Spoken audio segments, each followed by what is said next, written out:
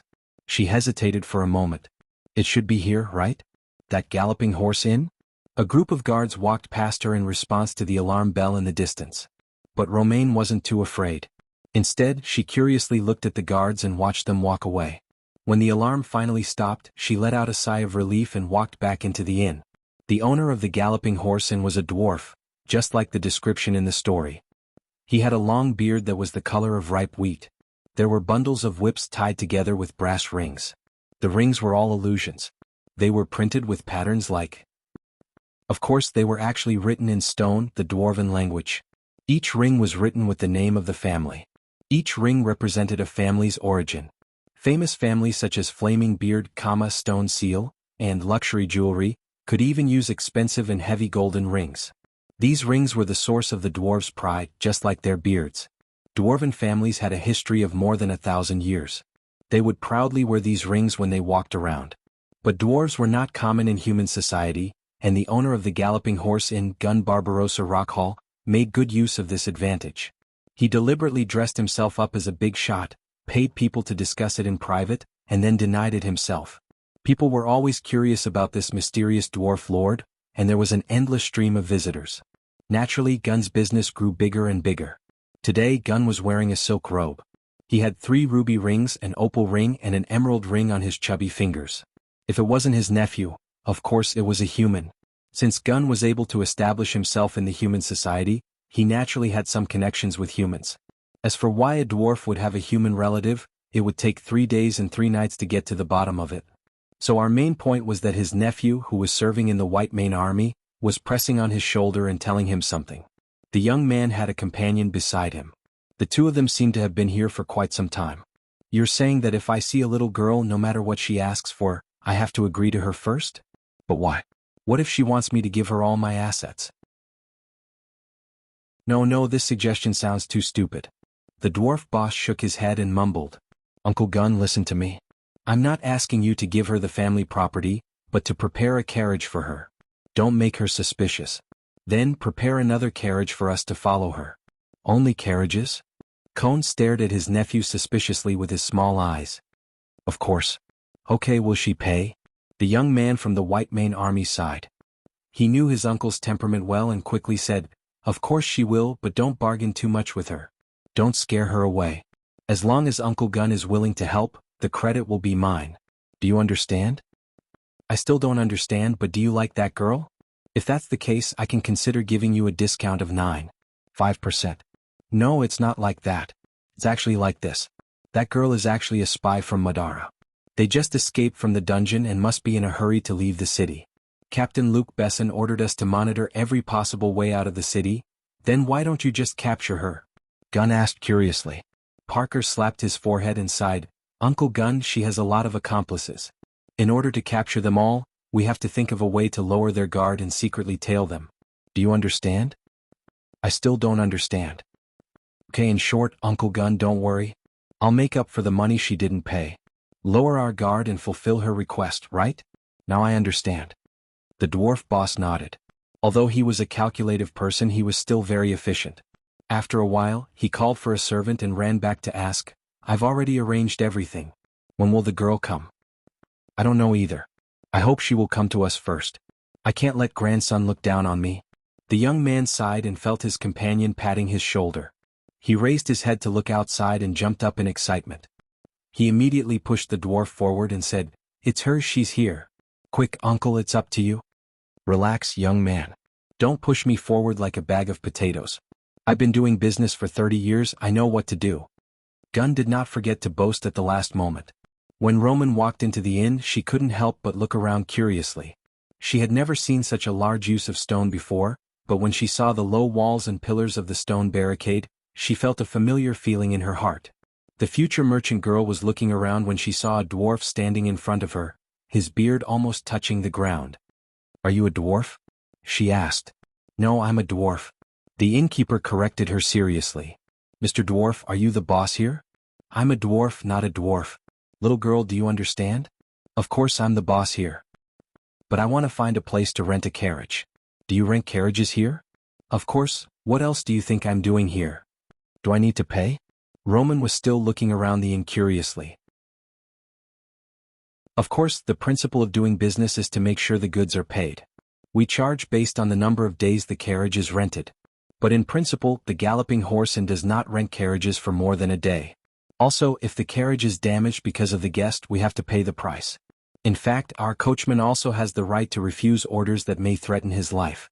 Of course, if this clause conflicts with the previous one, it is invalid. When it came to business, Gun couldn't stop talking. How much do I need to rent it for half a day? 30 tor. Roman took out a blue-gray bag and shook it in her hand. 2 and 3 copper coins fell out. She looked up and asked with a blank face, But I only have this much money, can I rent it? You can rent a wheel. Gun originally wanted to say this, but he suddenly remembered his nephew's words and changed his words. All right, although it's not enough. Little girl, when do you plan to get a carriage? I'm going to get one soon. How can I find my own carriage? The carriage is parked at the back. This is your number plate. Take it and you can find your own carriage. All right, do you want me to take you there? Gun reluctantly handed over a copper plate. He remembered that he hadn't done a losing business for many years. There's no need for that. I still have some friends outside and I need to ask for their opinion. Can we settle the bill first? Of course. Settling the bill is my favorite thing. Gun wiped his forehead. He felt that this business really went against his principles. But for the sake of his nephew and of course mainly because of the compensation, he reluctantly did it this time.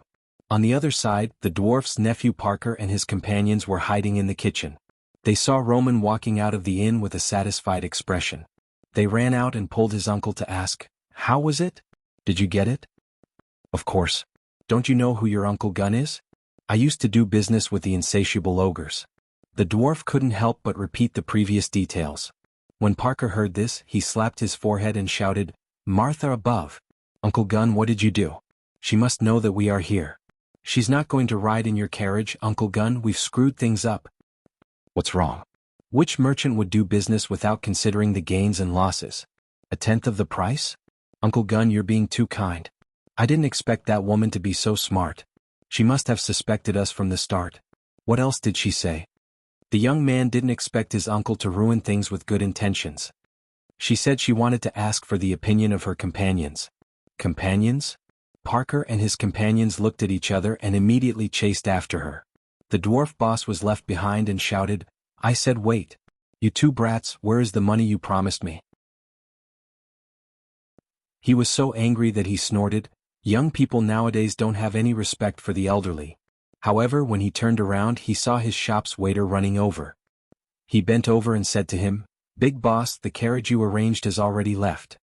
The carriage I arranged? What carriage I arranged? Gun felt that he was about to go crazy from anger. He looked at his attendant in confusion. It's the car that you said you'd satisfy all her requests. Speaking of which, that young lady is really beautiful and has a good personality. Is she young Master Parker's lover? The waiter even exclaimed in admiration. What? The dwarf looked at him as if he wanted to eat him alive. Miss, where are we going? The carriage moved forward with the sound of the wheels rolling. The scenery on both sides of the window flashed by quickly. All of this made the girl feel curious. But soon a question came from outside the carriage. I like to see the scenery. Let's go to the south gate first. Then we'll go around to the north gate. What scenery are there on the way? Of course. We should pass by the mansion of the Everton Knight. Everton? Who is that? The Everton Knight. He is a famous hero. When Brando and the Shire climbed to the top of the tower of Pine Castle, they couldn't help but gasp when they looked down. Outside the castle, there was a black mass of nobles' private soldiers surrounding the castle. Those mercenaries were holding torches, and the light from the torches was like a fire dragon coiling around the moat of Pine Castle. The nobles' private soldiers had already broken through the gate and were about to enter the castle. The loud explosion caused by the wind bullet spell made the nobles realize that something was wrong. They began to prepare to attack. Brando and his young wizard squire saw the scene below and their faces turned pale.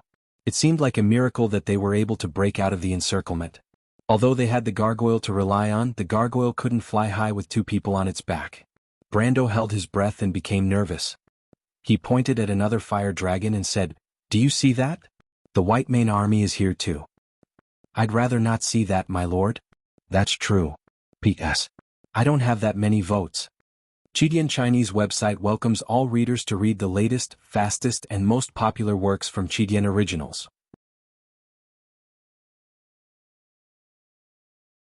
Chapter 64. Mr. Cyber, look at that.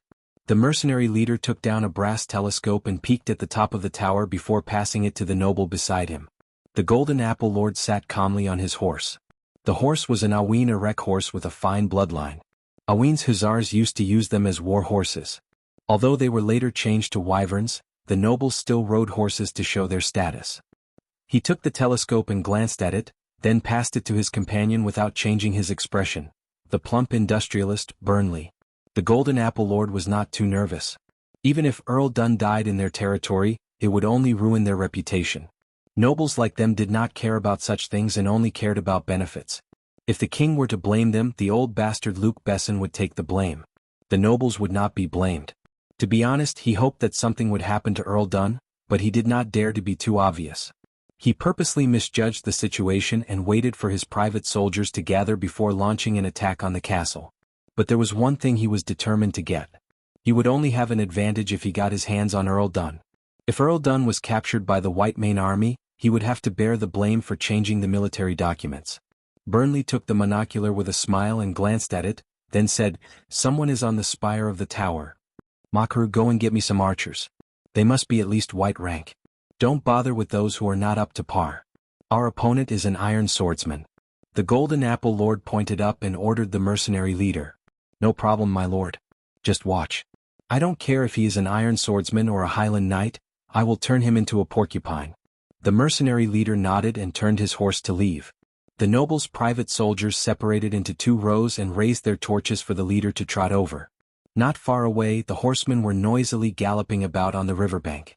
Flames danced in the air, creating a chaotic scene. The Golden Apple Lord frowned. What a vulgar bunch. If they appeared there, does that mean that Earl Dunn has already? Burnley smiled and made a gesture of drawing a line across his neck. Humph, he's just the second generation of the Louis Bowman family. He relied on his mouth to please the emperor. He thought that because he was an important minister of the emperor, he did not put the whole world in his eyes. People like him were arrogant for a while when they were favored, but in the future people hated him. Therefore, dying on the streets is a very normal thing. The Golden Apple Lord snorted. This wonderful man is a famous naturalist and connoisseur in the court. That's why His Majesty values him so much. Burnley pointed out the omissions in his companion's words, intentionally or otherwise. He's just a joker. As the two of them discussed, a rider flew over to report. The knight rode a panting warhorse in front of them and reported, "My lord, the White Mane army has arrived." "How many have come?" the Golden Apple Lord asked. "There are more than 20 of them. They seem to be the vanguard." "Keep them outside," he ordered, pointing with his horsewhip. "Yes." Just as the knight left, another rider passed by him and reported, "My lord, the archers are in position." The Golden Apple Lord nodded. "That's enough. Let Grantham hurry up and attack the city. I have long suspected that they have the ability to fly. But this time I'll make sure that they can't escape even if they have wings. That's a Highland Knight. How do you plan to deal with him? Burnley asked. It was supposed to be a tricky matter, but since he killed that idiot so brazenly, even if he was a member of the White Knights, no one would be able to protect them, let alone the fact that he was a descendant of the Highland Knights. The Golden Apple Lord raised his head and saw a black shadow landing on the top of the spire. It then carried the two of them and flew towards them. He immediately pulled on the reins and turned around to look. He saw his archers drawing their longbows, and under the command of a sharp whistle, tens of thousands of arrows were released. "Wah wah, my lord. They have archers." The Shire screamed in fear as he struggled under the gargoyle's claws. "Nonsense, I can see it even if you don't tell me," Brando replied in annoyance. He swung his sword and cut an arrow in half. His hand was slightly numb from the force. His heart sank. The opponent was at least a level 1 iron archer. Speaking of which, the two of them were hooked by the gargoyle's claws and the arrows below flew towards them and hit the gargoyle's wings. Although they were not injured for the time being, Brando felt that he would not be able to handle it if they flew closer. "Fly down," he ordered in a deep voice. "Fly down?" The Shire's eyes widened. He thought that his lord must have gone crazy. If they flew down like this, wouldn't they become porcupines? "We can't fly over and it's too late to turn back. They're all around us. Rather than that, it's better to fight to the death. Who knows, maybe we'll have a chance to survive." Brando sighed and stared at the black mass of people below. "My lord, you really like to gamble. Believing in your own ability is called courage. Placing your fate on luck is called recklessness. There's a fine line between recklessness and courage. The key is how you grasp it. This is one of my mottos in the game. Remember it well."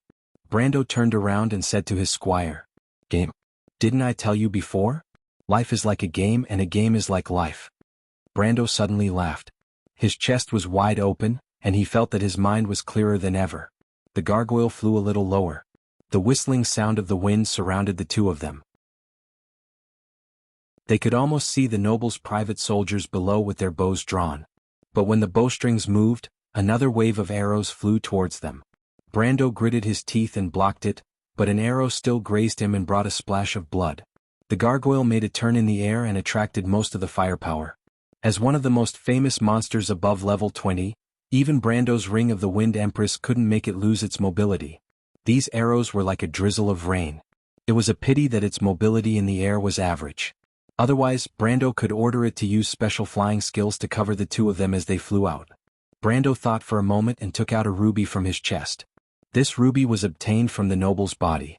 "Have you recovered your magic?" "Of course." "Come, give me a bow." "Bow?" The Shire took the ruby and was stunned. "My lord, at this time, in my personal opinion, a shield is better than a bow. Attack is the best defense, the Shire," Brando replied. "Then it's up to me." The young mage nodded and raised the ruby. Projectile ability, power conversion, bow construction.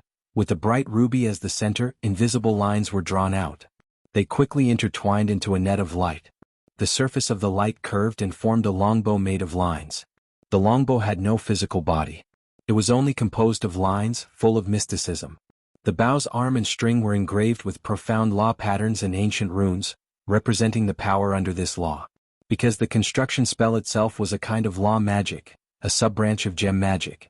In exchange for the energy in the gem, the lines of law materialized in this world. The only law represented by the materialization of the bow was the projectile ability. Therefore it didn't need arrows and could shoot. Seeing Brando take the bow, the Shire reminded him, "My willpower is only enough for it to shoot the bow 4 times. Let's try." The third wave of arrows came as scheduled. "What kind of monster is that?" The Golden Apple Lord pointed at the gray creature with a huge wingspan behind Brando and asked. Beside him, Burnley's eyes flashed, but he didn't answer. "That's a gargoyle, my lord. It's a creation of the Buga craftsman. It's a type of war golem." Instead, it was a mercenary beside him who answered respectfully. "That's a gargoyle?" The Golden Apple Lord's expression changed. He couldn't help but take a deep breath. He had long heard that the Highland Wizards of Karsuk were a branch of the Buga Wizards. It seemed that the rumor was true. He couldn't help but think. Offending the Highland Knight was fine, but offending the Buga Wizards was a matter of life and death. "Sir Cyber, we don't have a choice." Burnley's eyes moved and added fuel to the fire. Seeing that the Golden Apple Lord suddenly turned around to look at him, the industrialist was shocked. He realized that he had overdone it. The fat man smiled and shook his head. But the Buga wizards aren't easy to offend. The Golden Apple Lord raised his head again, feeling a little uneasy. Brendel used his sword to deflect the stray arrows, and threw the sword he got from the guard to the ground. He raised his bow and looked for the commander of the archers, but soon, a person entered his sight. The mercenary leader, Makavu, stood among the archers. At first, he couldn't believe that the enemy would be so bold as to dive into the battlefield. But he quickly recognized the monster. It was a gargoyle. His long experience in battle gave him a sense of danger. He immediately shouted to the adjutant beside him. "It's close enough. Let the archers fire another volley." The noble's private soldiers understood what he meant. After the volley they would fire freely. Then the knights on both sides prepared to seal off the battlefield. The private soldiers drew their bows. Brando took a deep breath, and the bow in his hand trembled slightly. Although the bow of law didn't require any technique, it was difficult for him to maintain his balance on the undulating claws of the highland. He took aim for a few seconds and lightly released the bowstring. A white light shot out from his hand. The white light pierced through the crowd and hit about 5 meters behind Makavu. "Oh!" The Shire sighed. Brando didn't panic. Instead he became calmer. He drew his bow again, and the arrow pierced through 2 people and hit an archer behind Makavu, sending him flying. When he drew his bow again, Makavu was already retreating in panic. He thought that it was a wizard attacking him. Any normal person would subconsciously tremble in fear when facing a wizard. This arrow caused the adjutant to fall off his horse. Brando had already adjusted his aim. "The last arrow, my lord. They're about to counterattack." Brando saw Makavu enter the crowd and frowned. He hesitated for a moment and shot another arrow into the group of archers. The arrow pierced through the crowd and blew up 3 or 4 people. The archers on both sides were frightened and retreated. Once the center retreated, the private army's formation was messed up. This gave Brando time to realize that his judgment was correct. He immediately ordered the gargoyle to fly over their heads. But just when he thought that it was a close call, a lasso shot out from the crowd and accurately hit one of the gargoyle's wings. Brando was shocked and turned around. It was the mercenary leader, Makavu. At this time the gargoyle was already very close to the ground.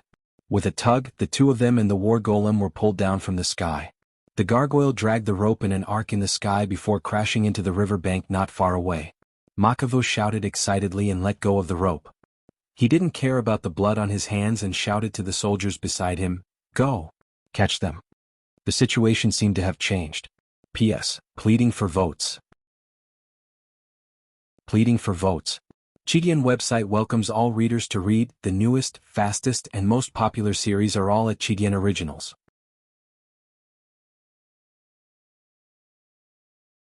Chapter 65. The gargoyles slid on the soft ground for more than 10 meters before coming to a stop. This level of impact was nothing more than a scratch to these monsters, but it was enough to make Brando and his wizard squire fall to the ground. The moment they landed, the surrounding nobles' private soldiers became excited and charged towards the river like a swarm of bees. Even though they were a disorderly bunch, the cavalry's charge was still frightening. The Shire shook his head as he got up from the mud and was shocked by the scene. He immediately asked, "My lord, what should we do?" Brando pulled his leg out from the mud and drew his sword. "Nonsense, make a wall." This was the most ancient and classic tactic used by Erewhon's wizards to fight against cavalry. The tactics of the players grew from this foundation because it was especially effective against cavalry that lacked training. The young wizard understood and pointed forward with the ruby. Stop, counteract, wall structure. Countless lines radiated out from the ruby in all directions, forming a wall. Then all the lines disappeared, leaving behind a solid wall of air. The nobles' private soldiers did not even realize what was going on. Only a small number of mercenaries who had experience fighting against wizards moved to the sides. Even though Makavu, the leader of the mercenaries, shouted for his men to change direction, no one could hear him due to the rumbling of the horses' hooves.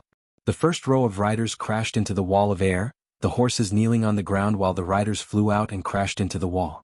Then the second row crashed into the first row, the huge inertia causing them to squeeze together. Then the third row followed closely behind. This time the wall of air could not withstand the force and shattered.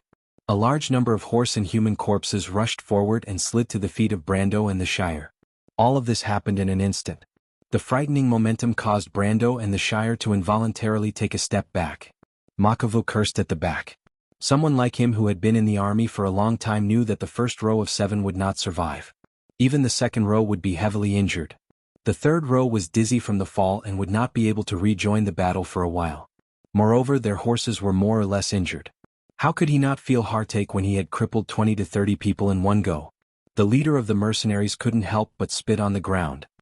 He casually bandaged his bleeding palm, then cursed as he pulled out his saber and rushed forward. There were still 7 or 8 cavalrymen on the battlefield, and they were all experienced veterans. He had to lead them to suppress the enemy until the infantry caught up. This was especially true for that adept. Every mercenary knew what it meant to let an adept do whatever he wanted.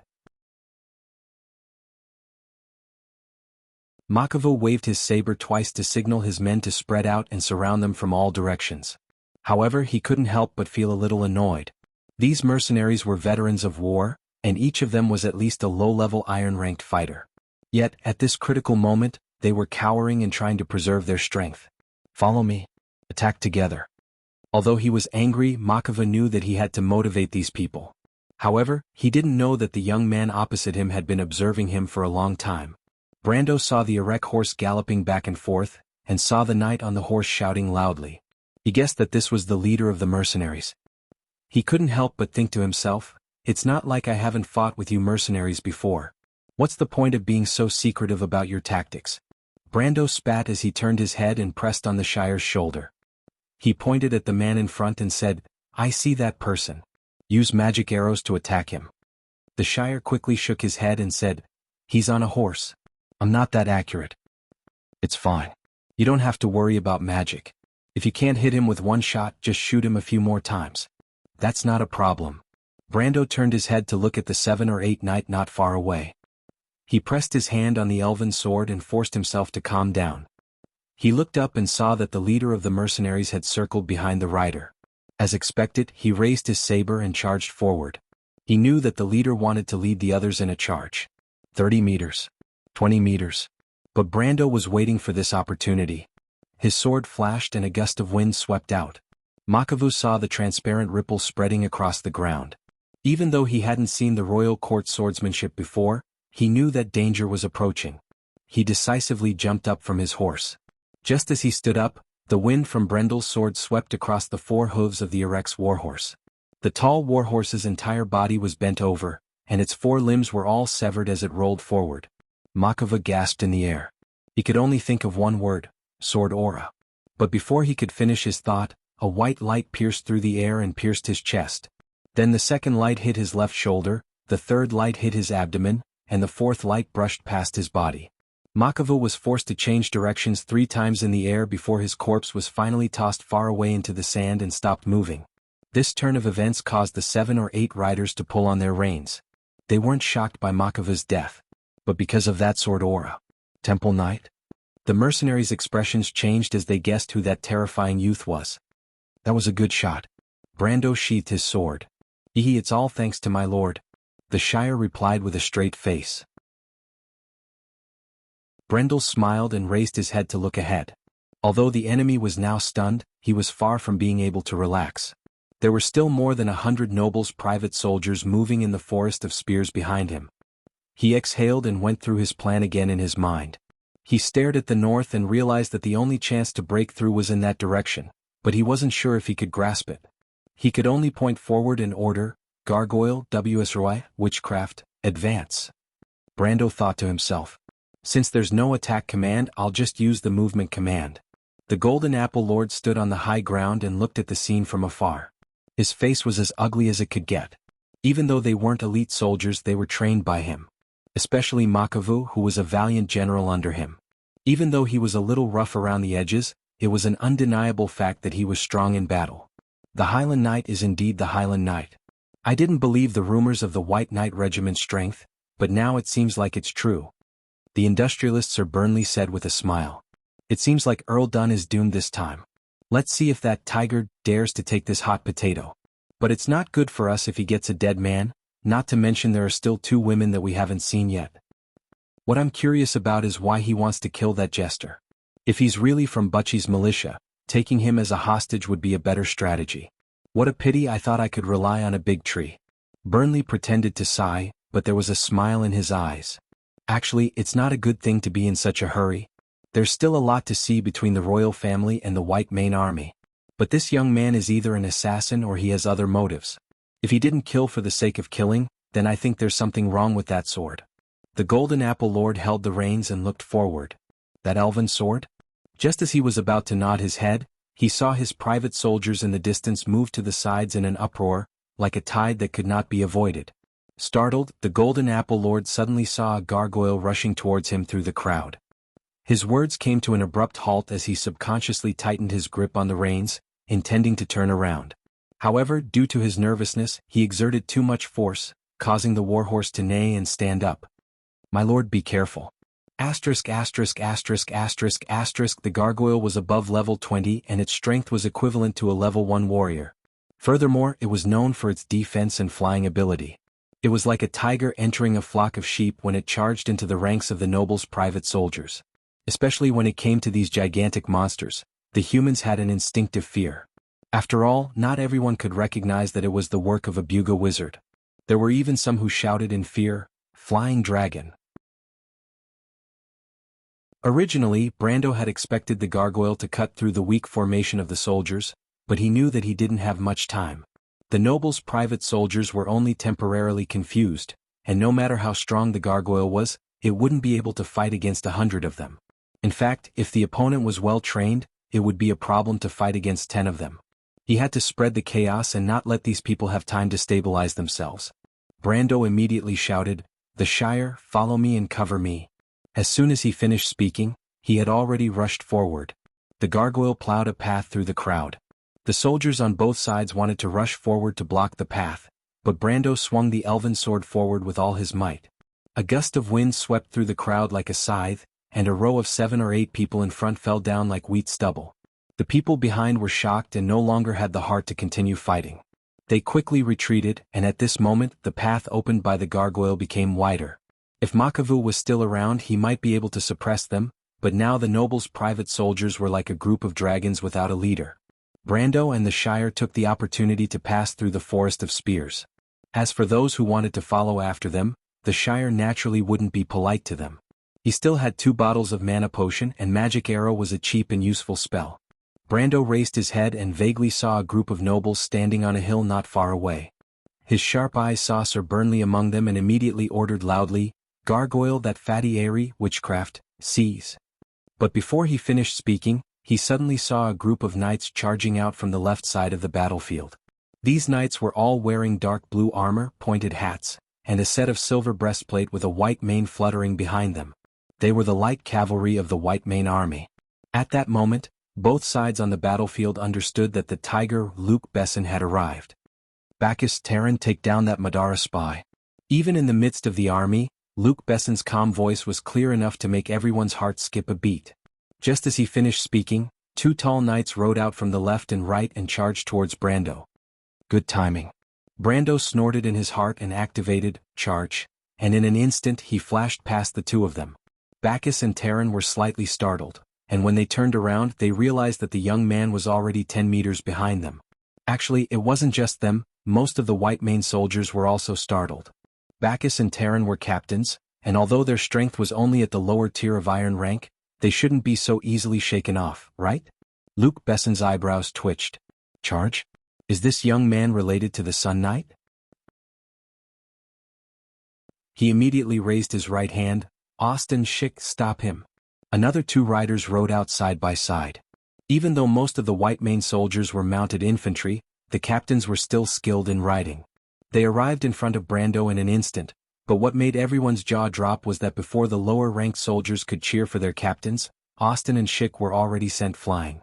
Only the sharper ones could see that the young man didn't even stop, and when he passed by the 2 captains, he clashed with their swords, and the 2 captains' swords shattered at the same time, and they were sent flying back as if they had collided with a dragon. Power burst. Power burst. This time most of them recognized it. Brando didn't even care, he had already seen his gargoyle lifting that damn fatty up. That fatty was the only target of his attack, and also the key to escape. But victory was in sight, wasn't it? P.S. Removed from the ranking in less than a month. Seeking consolation.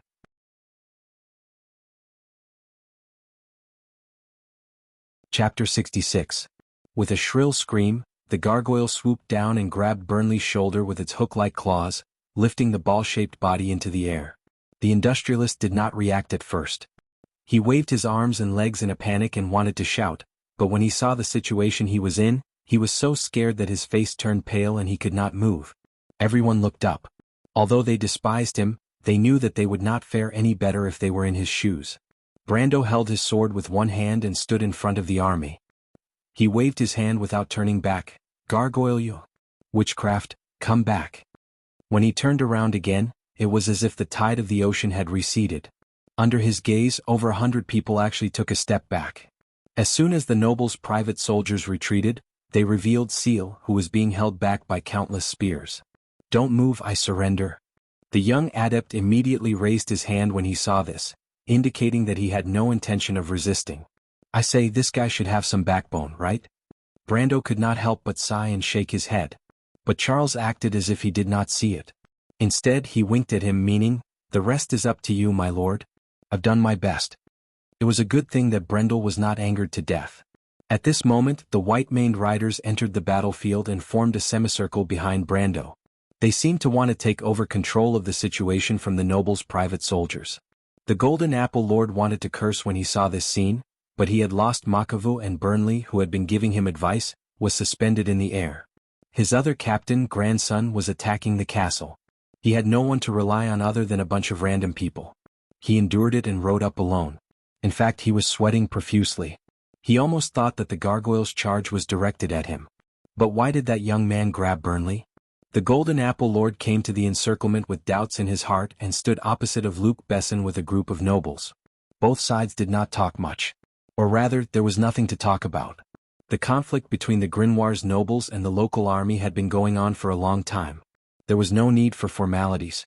On the other hand, Tiger Luc Besson was like a javelin on a horse. This dark-skinned soldier glanced at the nobles led by the Golden Apple Lord and laughed in disdain. Although he was in the White Mane army, his heart was with the king's faction. He looked down on both sides and naturally would not lower himself to the level of these short-sighted nobles. On the contrary, his gaze fell on Brendel. This young man who was able to remain calm in the face of an army and defeated 4 of his captains with a single sword strike had truly piqued his interest. But what surprised him was that the young man's gaze also passed through the crowd and landed on him. He knows me? Luc Besson frowned but quickly calmed down. Young man, I will give you a chance. Put down the pitiful Sir Burnley. As you can see, your comrade is also in our hands. He opened his mouth and took over the command from the Golden Apple Lord. When Brando heard this voice, he immediately recognized that it was Tiger Luc Besson. Before the First War of the Black Rose, he had heard him speak from afar when he was doing an honorary mission in Fortress Reden. Tiger Luc Besson, an upper silver swordsman. He was one of the most powerful people in Erewhon. In front of such a powerful person, Brando did not dare to be careless. He let out a sigh of relief and thought quickly. He looked at the Golden Apple Lord and then looked at Luc Besson. He knew that his only chance of survival depended on them opposing each other. This antagonism did not arise by chance. In Fortress Reden, the conflict between the local noble council and the local army was similar to most of the conflicts in this ancient country. It all started from the unique political system of Erewhon. Because it originated from the divided empire of Gruus, Erewhon's laws were derived from the Dark Empire's laws. But after the long war between the lords, in order to prevent history from repeating itself, the 4th monarch of the kingdom, Ein I, set up a new system where the royal family controlled the army, and the local military and politics were divided. With duchies and counts as the foundation, the lords formed a small country. In these countries, the lords enjoyed complete legislative and administrative power. However, in terms of taxation, the king had the first right to levy taxes on all mines, forests, and farmlands in any territory, while the nobles only had the second right to levy taxes. Other than the militia and guards, the nobles were not allowed to form their own private army. The local defense was taken care of by the royal family's army. Through the system of taxation and central army, during the era of the king's power, the royal family closely monitored the local areas and built the powerful kingdom of Erewhon. But Brando knew that as long as one was human, they would make mistakes. Behind the glory of the kingdom there were hidden dangers. With the decline of the king's power, the disadvantages gradually emerged. The conflict originated from the internal division of the royal family.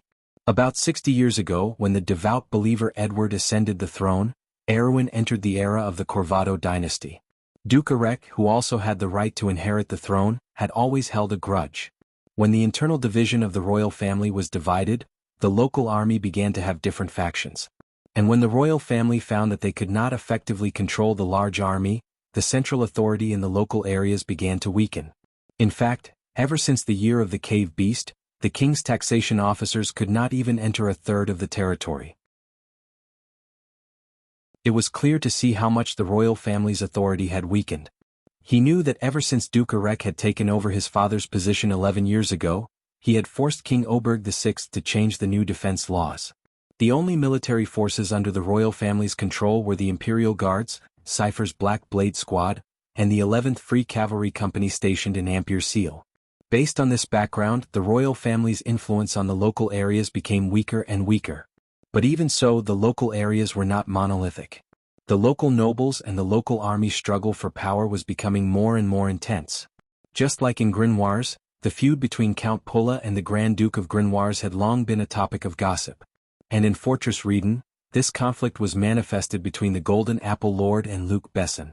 Although they had the same attitude towards giving up the Bucci region, it was up to their own abilities to decide who would bear the responsibility. Luc Besson had been at a disadvantage all this time, but now that they had appeared, things had taken a turn for the better.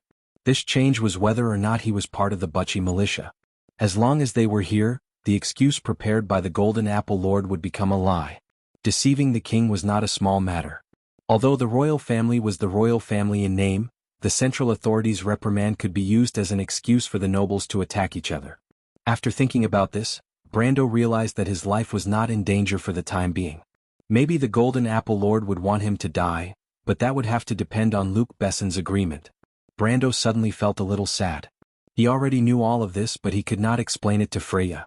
If the girl knew that all of her efforts were destined to be ruined by these people who still had to fight each other in the end, she would not be able to accept it. But even though it was sad, he had to thank Martha for making these people short-sighted, allowing him to use this opportunity to speak. When he heard Luc Besson's words, he could not help but reveal a cold smile. What a joke, everyone. His nonsensical words stunned everyone. Joke. Luc Besson looked down from his horse and laughed. What's so funny about it? Brando thought to himself that he would not be able to laugh soon. He waved his hand to summon the gargoyle to his side.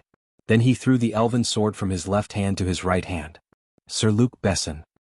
He turned his head and said, Your lordship, you want me to put this fatty down?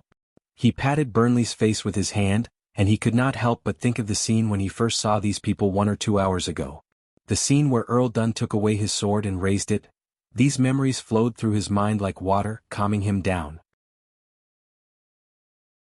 He raised his head and replied, What I think is funny is that some people do not even know that they are about to die.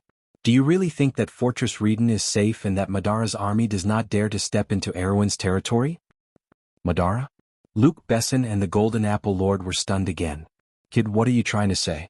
The Golden Apple Lord was still thinking about the relationship between Abel and Wizard Gabe, so he could not help but step forward and ask. Brando did not want to waste time with them. He picked up the sword and placed it next to Burnley's neck. Before he even said a word, the elven sword had already shined brightly, and a layer of fluorescent light flashed on its surface. Sir Burnley is rich and knowledgeable. Can you tell me where this sword came from? Brando suddenly sneered and asked in the same tone as someone else. The fat man who was being held by the gargoyle suddenly struggled with all his might and retreated backwards. But Brando did not care about him. He finally confirmed what he was thinking and could not help but scold. This sword is called the Thorn of Light. It is a sword that was born from light. All the undead have nowhere to hide in front of it. Unfortunately, you only cared about admiring the sword and forgot what happened when Earl Dunn got this sword. You short-sighted idiots. My lords, do you think this fatty is your companion? What a joke, Tarkus has already planted spies among you, and you still do not know. Luc Besson and the other nobles were dumbfounded. They did not know if Abel was telling the truth. Although the commander of the White Mane army subconsciously believed Brando's words, he still hoped that what Brando said was not true. But Brando had already raised the sword and pierced it into Burnley's ball-shaped body. The latter cried out in pain and his body quickly shriveled up. Then, his appearance quickly changed and he turned into a disgusting, shriveled monster. Necromancer. Luc Besson recognized it at first glance. Seeing this, the Golden Apple Lord sat back on his horse and shouted, Impossible. His reaction shocked everyone and almost everyone turned to look at him. Only Brando's expression was cold. He knew what had happened. History did not change, but he finally understood what happened on this day and why Fortress Reden fell so quickly. The Golden Apple Lord felt cold sweat dripping down his forehead. Every word that the damn fatty said to him had turned into a vicious trap in his eyes. In order to capture Brando and his men, he had already transferred a third of the castle's guards to Burnley's private soldiers. As for those private soldiers, it was easy to guess what they were.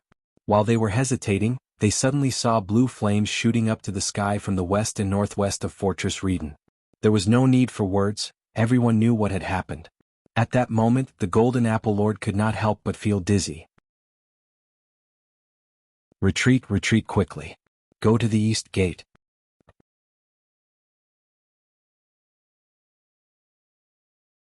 Chapter 67. Brando watched coldly from the side as the nobles gathered together to argue. The nobles' private soldiers were in a constant state of panic. The nobles wanted to leave the city to the east, but what about their subjects in Fortress Reden? No one mentioned it. At this moment, no one cared about the political struggles anymore. They were arguing about what to do with their family's assets. Some of them wanted to preserve their lives, while others wanted to bring as much as they could. Some of them would rather die than give up their family's assets, as if Madara would give him a way out because he was a noble. He lowered his head and wiped his sword. That slash had given him 220 EXP, and it was the best reward he had after killing the Golden Tree boss. Ah, ah, ah, ah, ah. It seemed like it was a mid-level necromancer, but he was lucky. The necromancer probably didn't expect him to pick it. Necromancers had low strength compared to other necromancers. The level 30 mid-level necromancer was immobilized by the gargoyle, which gave Brando the chance to pick up the loot. A mid-level necromancer had more than that. Brando cut open the necromancer's forehead in front of everyone and took out a piece of bone. He then cut off 4 fingers from the necromancer's right hand and pried open its jaw, carefully picking out its teeth and putting them into his pocket. His shocking actions caused everyone to go silent. They looked at Brando as if they were looking at a demon. Although it was a necromancer, it still had a human form, but Brando's actions were like an experienced hunter handling his prey. However, Brando didn't think there was anything wrong with it, because he was handling his prey anyway. Mid-level necromancers were different from low-level cannon fodder. Their soulfire nodules had a chance to be refined into gems for embedding. The 4 fingers of the right hand that held the staff could be used to cast spells, and their teeth could be used to make paralysis poison. As such, it wasn't wrong to say that their entire body was a treasure. Seal, on the other hand, knew some of the stories, which was why he ran out from the private army and stood respectfully at Brendel's side. The private soldiers of the nobles had been working for money, and their morale had long since dissipated. Naturally, no one would care about him. However, the young wizard couldn't help but recall the scene of Brando testing his sword beside Earl Dunn's corpse. Only then did he realize that there was a deeper meaning behind his lord's actions, and he couldn't help but admire him. He looked at Brando and felt that the wise Highland wizards in Karsuk were just as calm as him. On the other hand, Luke Besson had calmed down after a brief moment of absent-mindedness. He grabbed the reins and rode on the horse's back. Unlike the others, he wasn't in a hurry to escape. Instead, he looked at the young man with interest. In his opinion, Brando was calm, quick-witted, and not lacking in decisiveness. At his age, he could be considered powerful. If he had been born 10 years earlier, he would definitely have become a prominent figure. However, even as a member of the royal faction, Erwin could not help but shake his head. He looked up at the dark night and couldn't help but wonder what would happen to the country. For a moment, there was silence among them. Only a genius would know that Brendel was trying to figure out which path he should take to escape. He looked at the Shire who was standing at the side and couldn't help but ask, "Which one do you think is easier to deal with, the Pale Rider or the Black Warrior?" Charles was stunned by the question that came out of nowhere. For a moment he didn't know how to answer. Brando shook his head and looked at the noisy nobles who finally retreated to the east with their private soldiers. The corpses of their comrades were left messily on the riverbank, and no one cared about them. In his poem, Gobel compared the nobles of Karsuk to bandits. I think Grenoir's is not far from that. The Shire sneered. This country is going to be finished. Brando did not care if Luke Besson was beside him and sneered. However, he was not going to argue with a group of people who were about to die.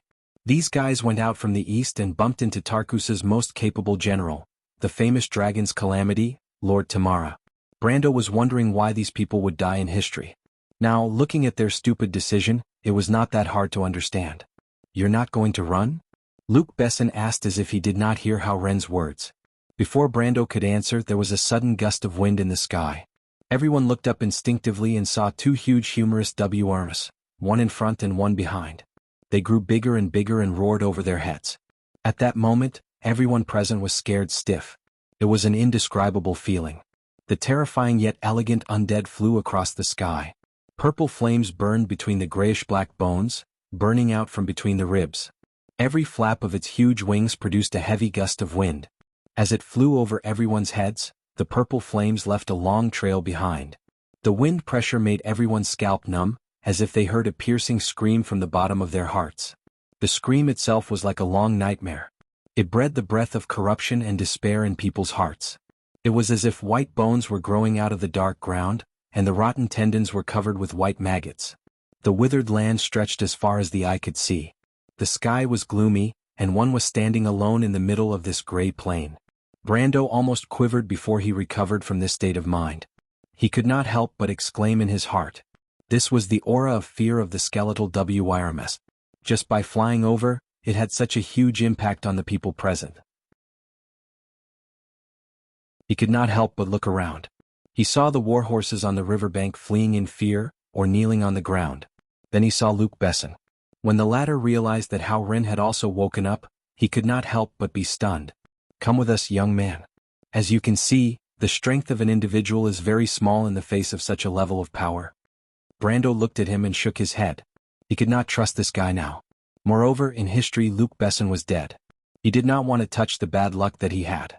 It was not easy to get to this point. As long as he could escape from this dead city, his plan would be half completed.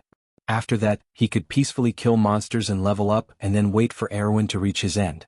Brando saw that his good days had just begun. How could he fall into a trap again? He thought for a moment and decided to tell the truth to let the other party know the difficulties and retreat. "I want to break out from the north because my friends are waiting for me there. If General Luc Besson does not mind, you can come with me." Luc Besson stared at him and hesitated for a moment. But in the end he shook his head.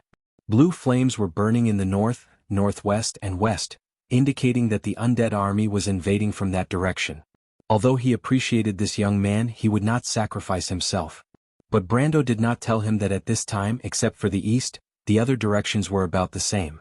But the north was closer. At this time was an advantage. Time was life.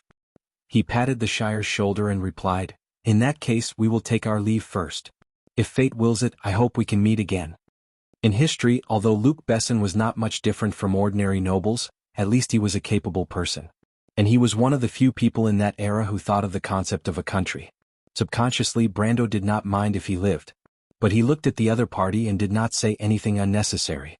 He was afraid that he would accidentally remind the other party. Maybe it would not be a problem for a while, but, Tiger, Luc Besson was not a girl like Freya or the Roman who had not seen the world. If he found something suspicious, who knew what would happen? These days, astrologers were respected by the people, but charlatans were burned at the stake. "I don't want to risk my life for this unnecessary risk." The year of flowers and summer leaves, the 2nd of June. The peace of the past was burned to ashes in the raging fire. Wherever the undead army passed, the land was scorched.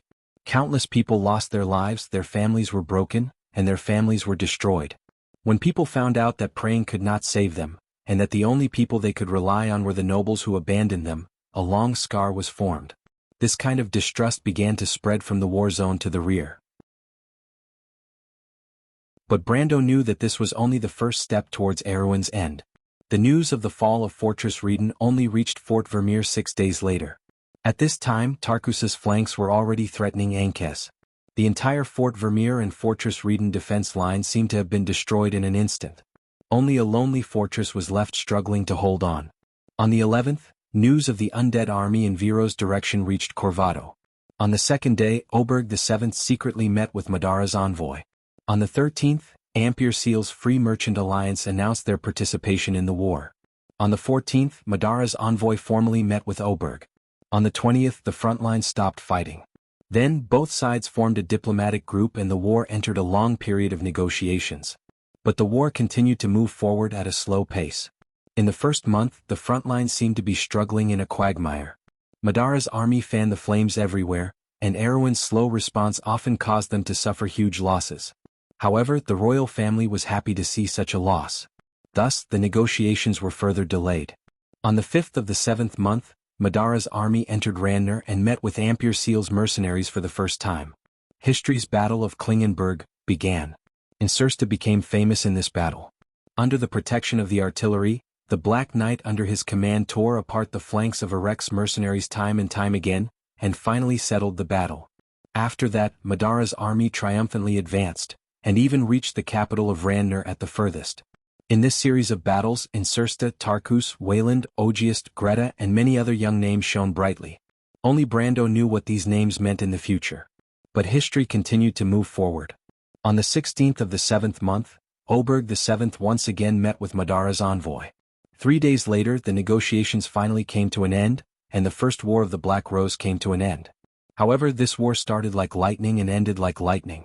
It was as if nothing had happened, but also as if everything had already happened. The only result of the war seemed to be Erwin's expected defeat time and time again. There was nothing else worth mentioning.